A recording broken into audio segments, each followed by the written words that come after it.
Hi, I'm Steve Santagati and welcome back to Bad Press, part of badboysfinishfirst.com, where you're always going to get street smart relationship advice that you can use in the real world. I got a recommendation from one of my Facebook fans, Lisa, and I'm going to take her up on the offer. I've done it before on television shows as well, where we take questions from female audience members or people text in or email questions. And I think it's a really good idea. So you can, again, email your questions to me at askstevesantagati@gmail.com, and maybe I'll answer that right here on YouTube. Today we're going to talk about Christina and Susie.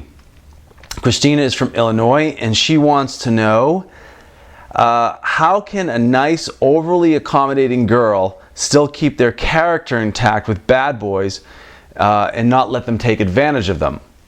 She doesn't want to have to play games all the time, she says, and she wants a boy to love her for who she is. Yet at the same time, this girl is very accommodating, does whatever this guy wants, allows texting and booty calls, etc. All right, so I'm going to answer these questions in two ways. The first way, what is this guy thinking? With an accommodating girl, what we think is perfect. We put her in rotation, she's always there for us. It's no different than having food in the refrigerator. That's what we're thinking. If you're willing to do it, then why not? So that's what the guy is thinking. It's easy sex, it's convenient, and it's pretty much predictable.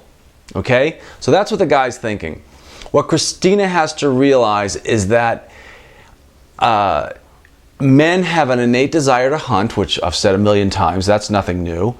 And when you're too accommodating, not only do you steal curiosity from the relationship, but you also take away our desire to hunt you down.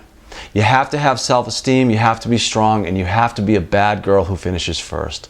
Learn how to manipulate guys, Christina. Learn how to use your sexuality as a tool, as a weapon. Got it?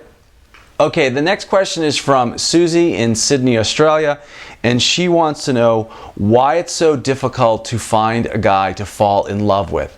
Well, again, how men think is the most important thing here.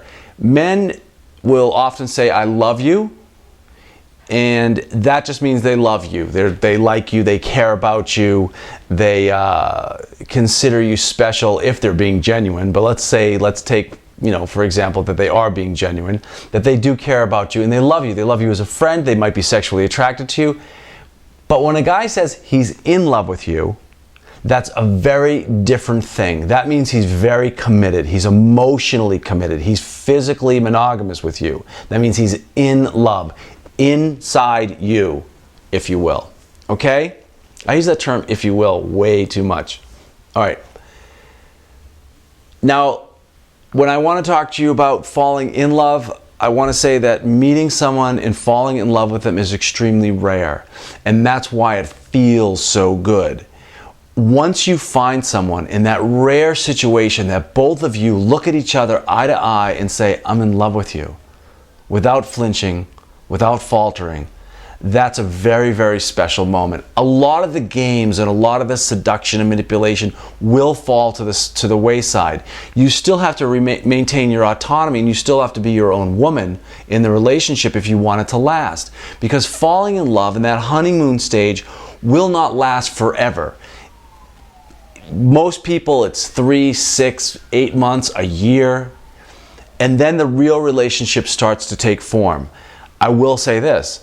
All your groundwork, everything of who you are and what you stand for as both the man and the woman is decided in the first year. It's where you set your boundaries. So that's why it's very important, even if you're in love, Susie, to make sure that you keep your head about you.